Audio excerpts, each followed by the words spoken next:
Back in 2002, the innocent streets of DC were about to become the hunting grounds for two cold-blooded killers. John Allen Muhammad and Lee Boyd Malvo were the masterminds behind this terrifying series of events. The preliminary shootings that consisted of murders and robberies in several states lasted for 6 months, starting in February of 2002. 7 people were killed and 7 others were injured. In the October shootings, 10 people were killed and 3 others were critically wounded. In total, the snipers killed 17 people and wounded 10 others in a 10-month span. A lucky break led law enforcement to a blue Chevrolet Caprice, which turned out to be the sniper's mobile hideout. SWAT came in to apprehend them. But what drove these two individuals to commit such heinous acts? It was later revealed that Muhammad, a former army sergeant, and Malvo, a troubled teen, formed a twisted father-son-like bond. Their motives were rooted in a desire for revenge against society, their hatred against white people, and a quest for power and control. The DC snipers were ultimately convicted for their crimes, with Muhammad receiving the death penalty and Malvo facing life imprisonment.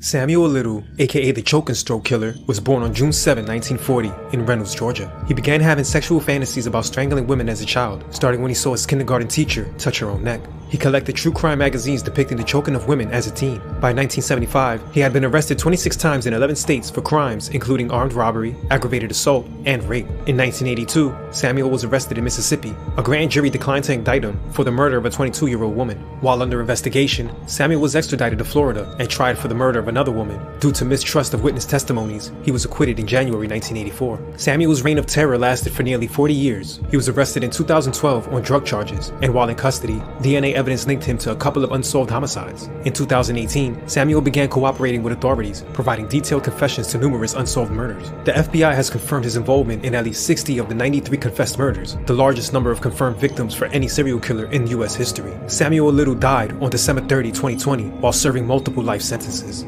Lonnie Franklin, aka the Grim Sleeper, was born on August 30, 1952 in Los Angeles. In the mid-80s, the LAPD became aware of an apparent serial killer targeting black female prostitutes. The killer, dubbed the Southside Slayer, was believed to be responsible for the murder of at least 13 sex workers in the mid-80s. Activist Margaret Prescott held weekly protests outside the LAPD's HQ in an effort to force the department into investigating the murders. She blamed the lack of police interest with the attention given to Richard Ramirez, aka the Night Stalker, who targeted women in upscale areas of Los Angeles and not poor black women. His spree lasted from 1984 to 2007, but the apparent gap in his slayings from the late 80s to the early 2000s gave him his nickname, the Grim Sleeper. Lonnie was finally arrested in 2010 through familial DNA after his son was arrested for carrying a gun in 2009 and had to give up a DNA swab. Investigators found hundreds of photos in his home. The images show nude black women of a wide age range, conscious or unconscious. After several delays and a lengthy pretrial, Franklin was found guilty of 10 murders and sentenced to death. On March 28, 2020, Franklin was found dead in his cell.